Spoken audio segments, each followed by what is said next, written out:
For over 2,500 years, gold has been used as money.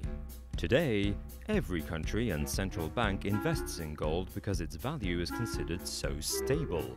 It helps to offset more volatile investments that succumb to financial crashes. Currently, all the gold in the world is worth over $8 trillion. In short, it is a hugely important part of the global economy. But Chris Powell, Secretary of the Gold Antitrust Action Committee, says 80% of the gold owned in the world simply doesn't exist.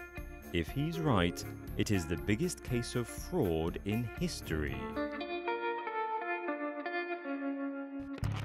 Over 2,000 tons of gold are mined every year. Around half of that becomes jewelry, a tenth of it is put to industrial use, and a third of it goes into bars and coins to be held in monetary funds and central banks around the world.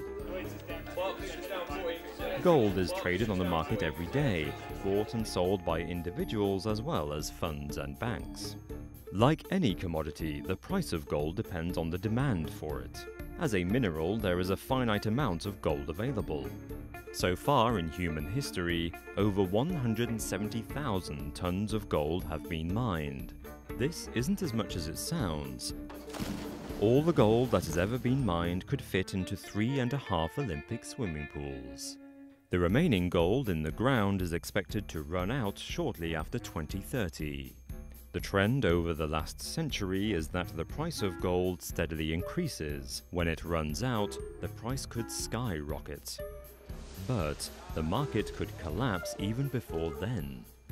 Tens of billions of dollars worth of gold is traded every day in special markets.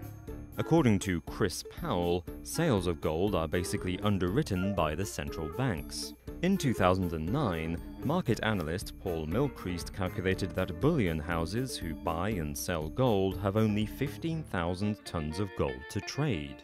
He also worked out that 2,134 tons of gold were traded every day on the London market alone. At this rate, the entire world's stock of investment gold changes hands every week in one market.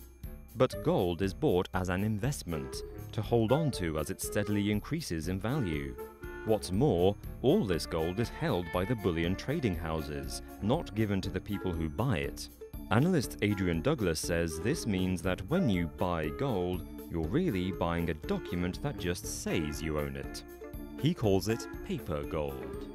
Douglas also argues that the amount of gold sold each day compared to the amount of gold that exists means that every ounce of gold has at least 4 owners. In effect, the bullion houses are selling gold that doesn't exist. This might sound far-fetched, but there is a precedent for it. In 2005, Morgan Stanley was sued by its clients for selling them non-existent precious metals. For 2 decades, Morgan Stanley sold investors gold, silver, platinum, and palladium and charged them storage fees for holding it. When the clients asked for the metals, nothing was ever delivered. Morgan Stanley settled the case out of court. Meanwhile, JP Morgan Chase & Company is currently being sued for manipulating the price of silver.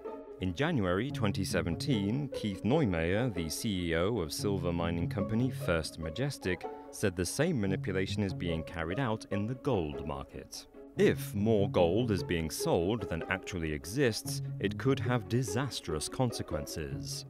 If Adrian Douglas is correct that each ounce of gold is owned by 4 people, each one of those owners has a right to claim that ounce of gold. If people simply ask to be given the precious metal they officially own, the banks and bullion houses would not be able to give it to any of them. They would become bankrupt.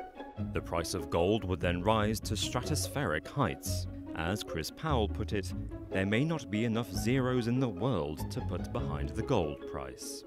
This could have the effect of devaluing currencies around the world, since a country's ability to purchase one of the world's most important commodities would be drastically reduced. However, the effect might not be that cataclysmic. Almost every country in the world has abandoned the gold standard. This means their currencies are not tied to the value of gold. Rather, the value of money is tied to the worth of the goods and services countries provide.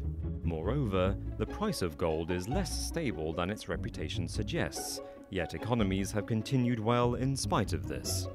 If the price of gold went sky high, it would cause the collapse of the gold market and the gold mining industry, but probably not the economy.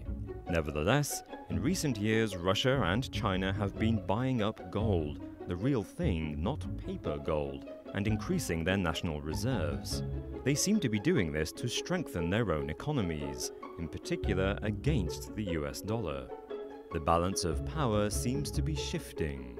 In the next few years, if Eastern nations decide to tie their currencies to the value of gold, it could cause a collapse in the Western economy.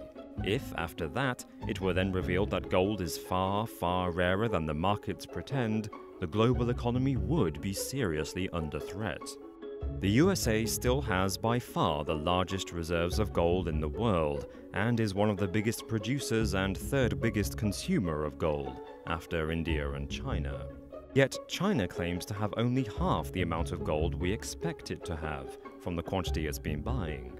And it appears to be an open secret that the gold market is manipulated. The situation could exist that the global economy will be brought down.